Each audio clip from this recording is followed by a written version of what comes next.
నా పట్టణన్నా నువ్వు ఎప్పటి నుంచో సెకండ్ హ్యాండ్స్ నాకు బండి కావాలరా అని అడుగుతానే కదా. ఇది మన రాఘవేంద్ర బండి బ్రహ్మాండంగా ఉంది, అమ్ముతాడంట, తీసుకుంటావా? తీసుకుంటా. ఏదో తేడాగా ఉంది. ఏంద్రా దీని మీద ప్రెస్ అనేది మన రాఘవేంద్ర గారి మధ్య ఫ్రెష్ ఇది? ఆ ప్రెస్ కాదన్నా, ప్రెస్ అంటే రిపోర్టర్ ప్రెస్ అని. మన రాఘవేంద్ర రిపోర్టర్ కదా అది. 4791 అది 17 టోటల్ బండి ఖచ్చితంగా కొంటారా? అంటే నీకు 3 నెంబర్ లక్కీ నెంబర్ అన్నది. కొన్ని అదృష్టం ఏముందన్నా, టోటల్ కి కరెక్ట్ మధ్యాహ్నం 3 గంటలకు బండి కొంటున్నావు. కొంటావా? రాఘవేంద్ర నువ్వు రాఘవేంద్రనా ఎవరితో మాడలేదా? కాదు, నువ్వు బండి కొని దానికి వచ్చినావు. మా లవర్ ఇద్దరు కూడా మాడుతుందిరా, అమెరికాలో లవరు. ఓహో, అక్కడ ఇప్పుడు రాత్రి ఏంటదా మేలుకొని మాట్లాడుతుంది. మీకు అర్థం కాలే. సరే గాని బండి కొనే దానికి వచ్చినాడు.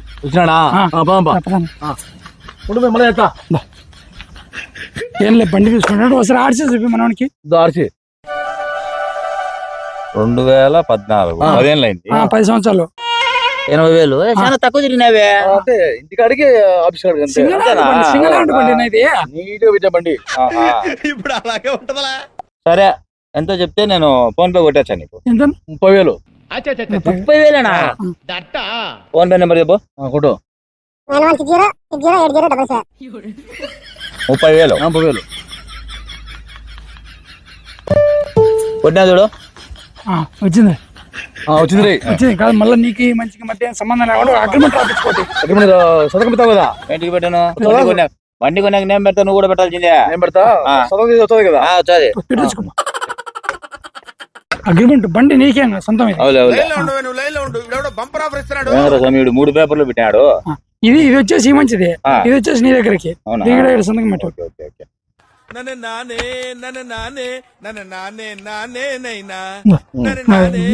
ఇంట్లో మ్యాటర్ మళ్ళీ రాతి బీగాలి, పని బీగాలి. బండికి ఉండొచ్చు. సరేనా, పోయి చావంగా. అది ఆ విషయం చెప్పేసి 30,000 ఫైనాన్స్ కట్టుకో. 30,000 ఫోన్ పే చేసినావు కదా, 30,000 ఫైనాన్స్ లో ఉందంటే కట్టుకో. సరేనా?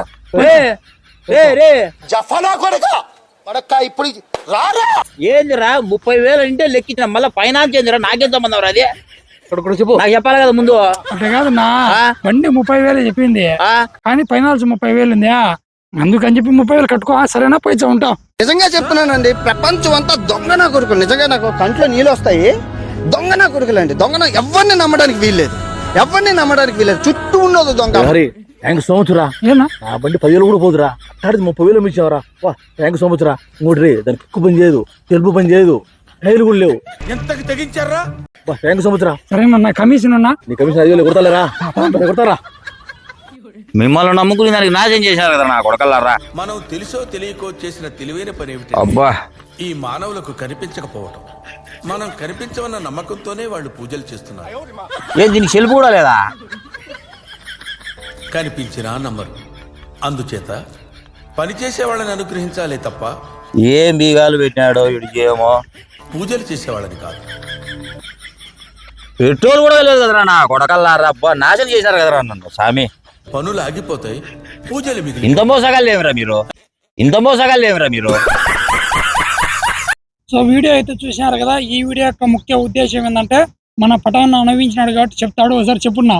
బండి కొనే ముందు అది ఫైనాన్స్ లో ఉందా, ఉంటే మొత్తం అవతలోళ్ళు క్లియర్ చేసినారా లేదా, క్లియర్ చేసింటే క్లియరెన్స్ కాగితాలు ఉన్నాయా లేదా, అన్ని చూసుకొని కొనాలి ఫ్రెండ్స్. అవతల అమ్మేది మన వాళ్ళే కదా అని నా మాదిరి కొన్నారంటే ఇదే మోసం చేసే వాళ్ళు ఉంటారు ఫ్రెండ్స్. అందుకే ఈ వీడియో తీసినాం ఫ్రెండ్స్. దయచేసి మీరు ఎప్పుడైనా బండి కొనేటప్పుడు మొగమాటానికి పోకుండా మొత్తం రికార్డ్స్ అన్ని సరి చూసుకొని కొనండి ఫ్రెండ్స్. ఓకే, ఇది ఏంటంటే రియల్ గా జరిగింది కాబట్టి చిన్న మెసేజ్ కోసం తీసిన. ఓకేనా, మా వీడియో కనుక మీకు నచ్చింటే లైక్ చేయండి, మళ్ళీ నేను కూడా చెప్తా, షేర్ చేయండి, కామెంట్ చేయండి, సబ్స్క్రైబ్ చేసుకోండి. అలాగే ఈ వీడియో 10 మందికి షేర్ చేయండి. Okay, thank you, bye. Subscribe.